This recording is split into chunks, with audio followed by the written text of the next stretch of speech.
Over 155,000 Canadian government employees are on strike right now, and this includes IRCC, which is responsible for the visa application. In this video, we will tell you all about the strike, what's happening, and how this might affect your application. According to the news, this is one of the largest strikes in Canadian history, and it affects departments such as the CRA, the Canadian Border Services Agency, and IRCC, which is responsible for immigration. And this is why they're on strike. Number one, they want more money, a higher compensation. Number two, they are asking to work from home, which they were able to do during the pandemic, but now they're told to come back to the office. And the third thing that they want is job security. Well, they have been negotiating for the past 2 years now, and today is the 9th day that they are on strike. So this can take a week, 2 weeks, 5 weeks, 3 months, a year, nobody knows. It all depends on when the government and the union come to an agreement. Probably you're wondering, are they still processing visa application? So according to IRCC, they have limited capacity right now, so you may experience some delays. However, they said that some IRCC agents in international offices are still working and processing some applications. At this time, those using IRCC services will continue to be able to make applications online or by mail. They'll be able to continue to access an online account, and there will be some access to emergency services. You can still process your visa or extension application since you can do it online.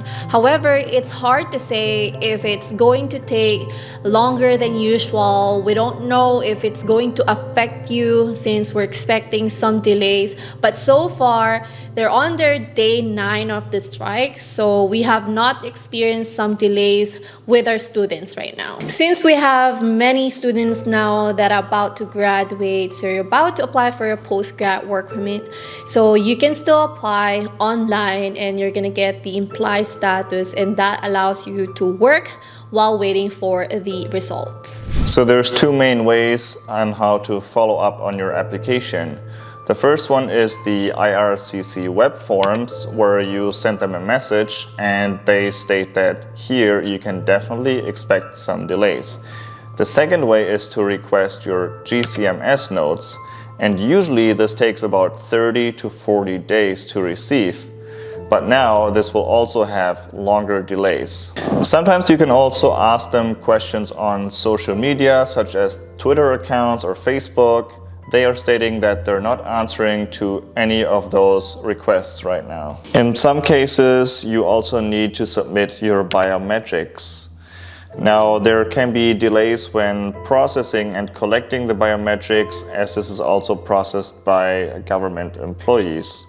So if you don't have your biometrics submitted, then your application will not be complete and you won't get any results. So now, what are the things that you can control? What are the things that you can prevent? If you're about to submit your application and you have all the documents ready, submit as soon as possible, because right now the processing time is still the same. But only submit your application if it's complete and if you're ready. You don't want to have anything missing because you're rushing it or have any mistakes in it, and then it'll just get rejected.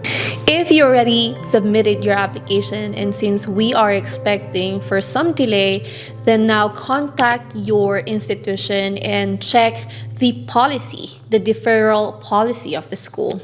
Yeah, and definitely inform them that you submitted your application and that because of the strike, you are unsure whether your application will be approved on time before your program starts.